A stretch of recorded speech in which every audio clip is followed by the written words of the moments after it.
Patrick, alcoholic drug addict. I've been through these steps with the help of my Big Book Step Study sponsor, Bob. Coming to meetings like this, listening to you guys out there sharing, listening to people up here sharing and God. And I started doing some amends. I've got like maybe 5 down. I still have more to do. And try to practice 10, 11, 12 daily, and the other principles in these steps daily also. So I'll just, I made it to AA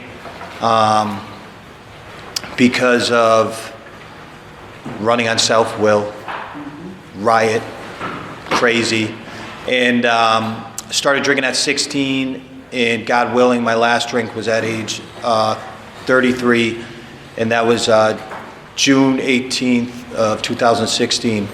And between those times, the alcohol brought me to hospitals, and then it brought me to the detoxes, it brought me to the court system, it brought me to probation, it brought me to overdosing, it brought me to therapy. All these people, and then my friends and my family were all trying to help me, but I thought I could handle it, and I thought I knew the way. So that's how I got to AA. And then I ended up at a halfway house in Gardner, and then I ended up in AA. And then about maybe like a year or so later, I was going to different meetings and stuff like that, meeting different people, and I met a girl, and we started courting in, no, it was for real though. We didn't hang out. It took a while, I wanted to try to do this right because, I've never been in a relationship that's based on trust and honesty and stuff like this, but like I was telling Mike, I remember I first heard about Big Book Step Studies. We were talking on the phone. She asked if I ever heard of it. I said no.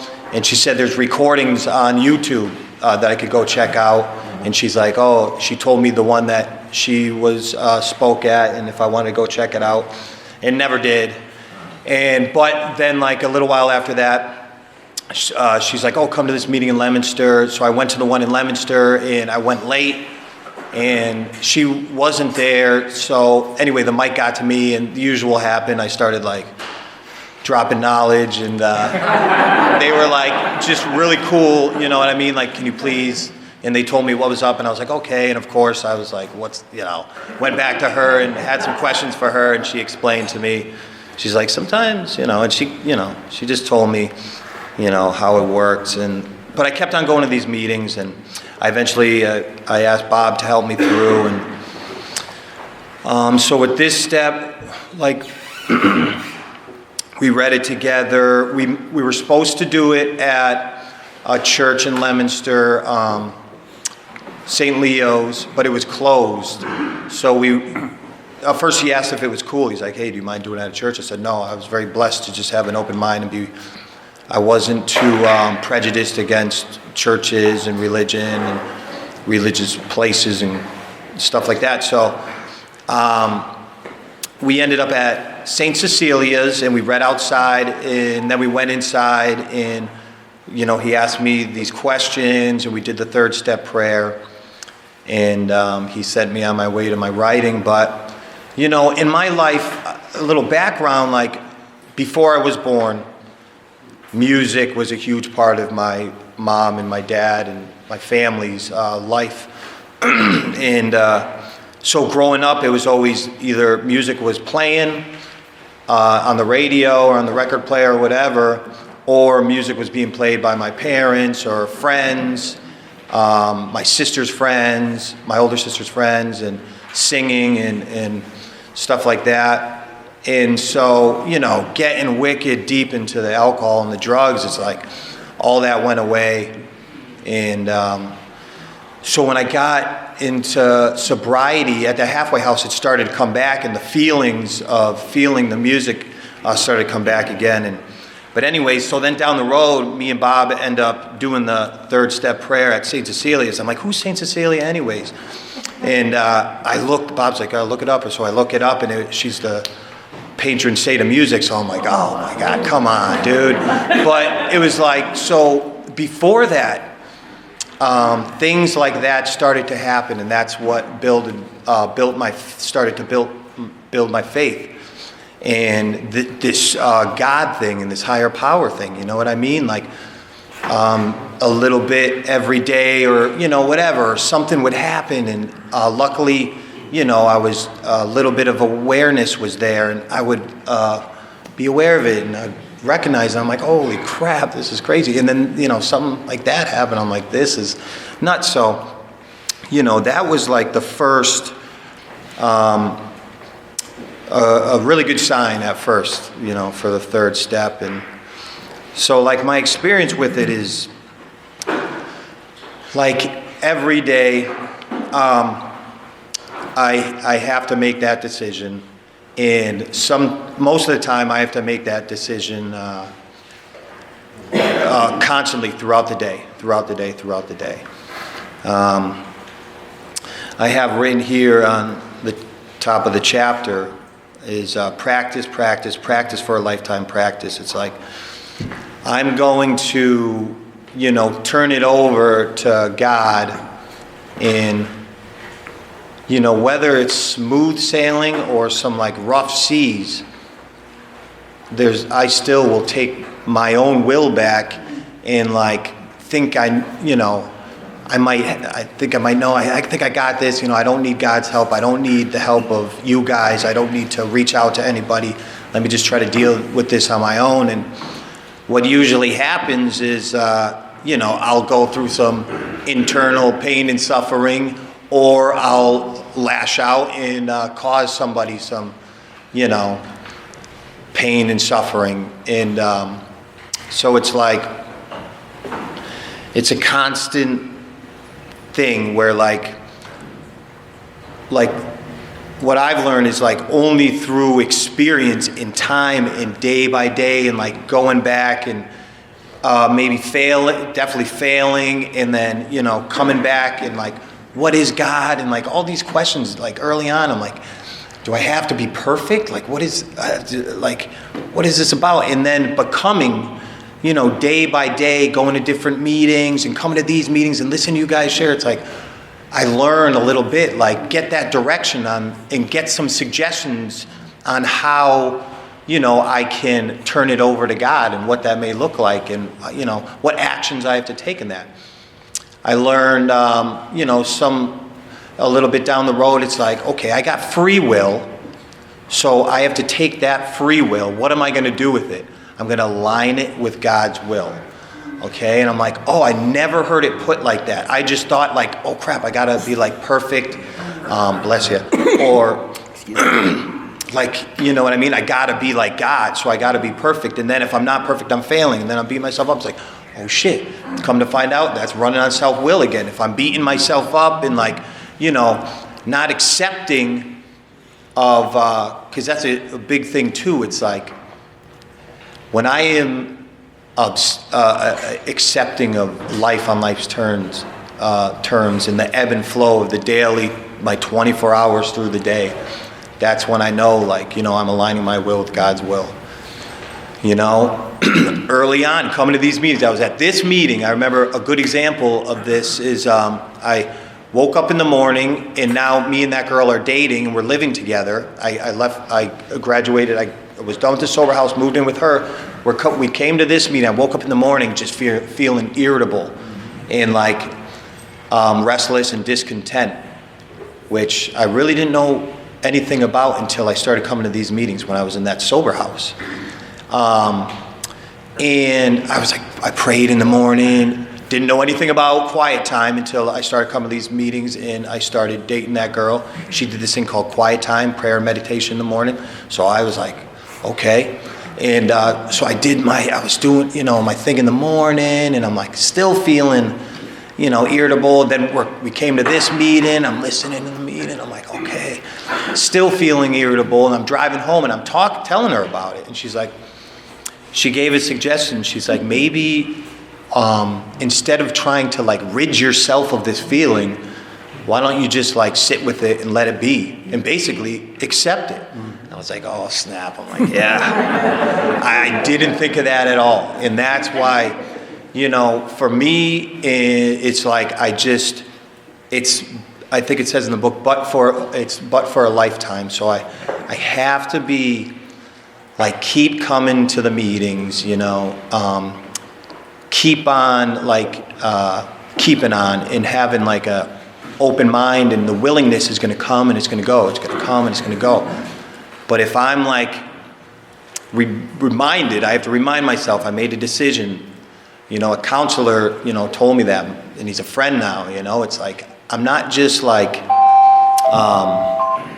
I'm not. And it talks about here like with no reservations. So like when I make that decision, when I made it years ago, it's like, oh, dude, you made like a decision, or what I hear like a pact. You know, it's like with God, like so it's like, you know, sometimes I may be like on the fence about it, but it's only because I have, you know, some experience, a little bit of experience, that I know for 100% fact, when I do turn my will and my life over to the care of God as I understand Him, I know for 100% fact through the little experience I have that it helps and it brings me some peace in my life, you know? And that's crazy. I never would have thought that, you know?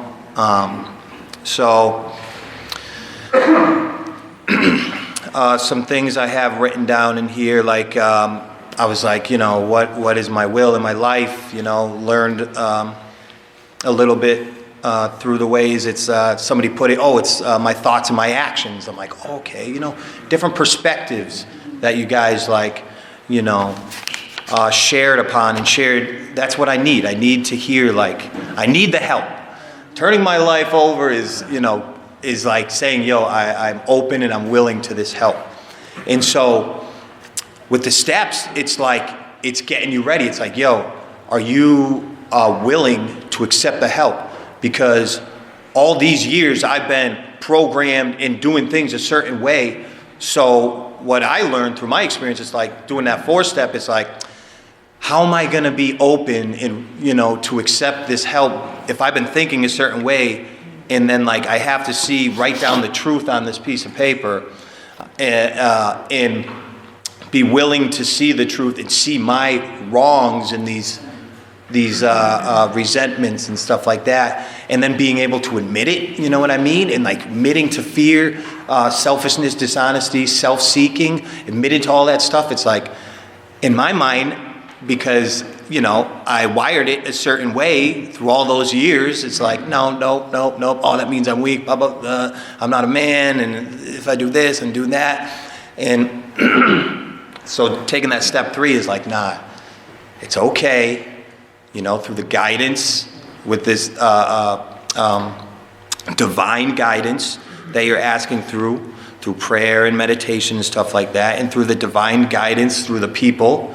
You know what I mean? They'll show me the way, and it will be okay. And when the thoughts come in, go back to your breathing, go back to a prayer, go back to like centering yourself, whatever way I can, learning how to do that. You know what I mean? Practice, go back.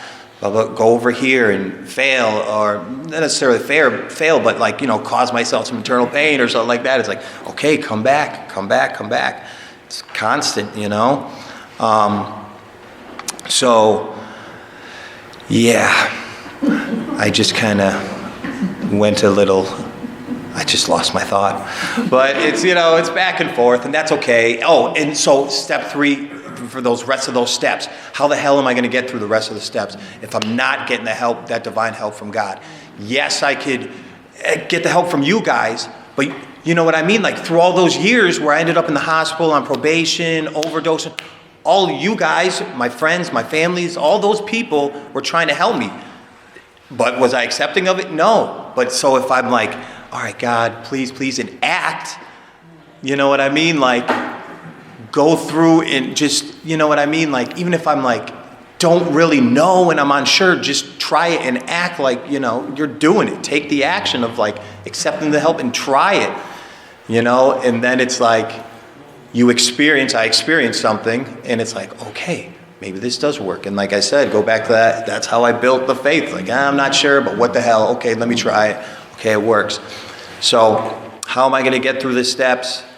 God, and God works through you guys. So then it's like the fifth step, admitting it. And then 6 and 7, letting all that stuff go. It's like, I heard a speaker say one time, like, I could sum up AA with 2 words, letting go. And how the hell am I supposed to let these thoughts and actions that I've been doing from my whole life, how am I supposed to let these things go with just, I got this. Yeah. Me trying to let these things go brought me to pain and suffering and causing the pain of suffering a lot of people. And not being willing or open to serve. That's one of the biggest things that I learned today is like, be of maximum service. And it's like without wanting things back. Because I was always, I'll do this. Just like it says in this chapter. Oh yeah, I'll help you. I got you. I'll help you. But I was always looking for something in return. I got my dealer, his family Christmas presents one time. Not my family. Why did I get them Christmas presents? Not because, I wanted to be like a good guy. It's because I wanted something returned. I needed them to front me stuff when I didn't have any money. That's where my thinking and my actions got me, So, the more I practice stuff like this, the more, I've learned it's like I have a lower self and a higher self, with a capital S. God is within me. I could use that power and be so close to God, or I could go back down to,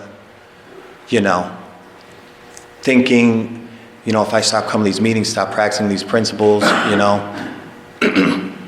I'll end up going back down to that lower self and end up, in the drink again, going to the dealer's house, giving them Christmas presents, and not being able and not wanting to. It talks about this in the never knew. I only thought there was 9-step promises. Coming to these meetings, you guys taught me, it's like, no, there's promises in all these different steps. 3rd step promises, it talks about like wanting to help people or just whatever way I could be of service to humans, animals, and creatures. I never thought about that without like a motive behind it of getting something back. That's not how I used to think. And little by slow, it's like more than it was like when I was down in that basement in that halfway house, doing big books in the Sunday group. It was a beautiful thing.